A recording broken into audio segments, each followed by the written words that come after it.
La suite, c'est un vol de données dont vous êtes peut-être victime. Les numéros WhatsApp de 3 200 000 Belges seraient en vente sur le dark web.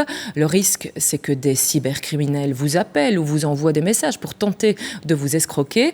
Alors comment se protéger au mieux et comment éviter au maximum ce genre de vol de données? Réponse avec Estelle Falzan, Anne-Catherine Crouffer et Sophie Mergen. Les chiffres paraissent à peine croyables. Plus de 3 millions d'utilisateurs auraient été piratés, soit un Belge sur 4. Les cybercriminels prétendent détenir des numéros WhatsApp, des identifiants. Ces données sont mises en vente sur le dark web, de quoi ouvrir la porte à des tentatives d'arnaque en tout genre. C'est là tout le risque.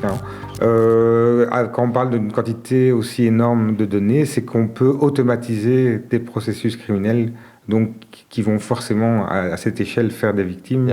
Quel exemple, c'est on reçoit par WhatsApp un message d'un numéro inconnu, mais qui est affiché et qui dit « Bonjour maman, j'ai perdu mon téléphone ou il est tombé dans l'eau, il n'est plus opérationnel, j'ai pris un nouveau numéro, donc dorénavant, contacte-moi sur ce numéro. » Et puis, quelques temps après, c'est elle, est-ce que tu peux me verser 50 € là-dessus parce que ma carte de banque a aussi été perdue, ce genre de choses.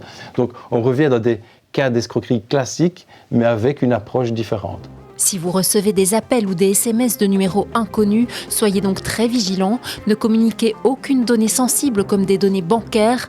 Autre conseil, renforcez la sécurité de vos réseaux sociaux en activant la vérification à 2 étapes.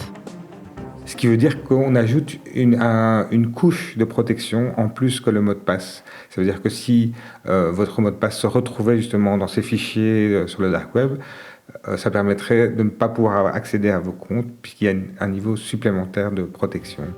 Sur les téléphones nouvelle génération, vous pouvez aussi verrouiller votre compte WhatsApp via le Face ID ou l'empreinte digitale. Vous pouvez encore restreindre la confidentialité de vos informations. Mais surtout, méfiez-vous de certains types de messages.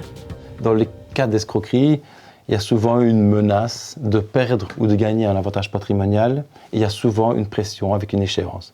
Si vous ne faites pas ça dans les 24 heures, vous risquez de perdre l'accès à ou vous pouvez gagner l'accès à. Si vous êtes victime d'escroquerie, appelez directement CardStop et n'hésitez pas à porter plainte.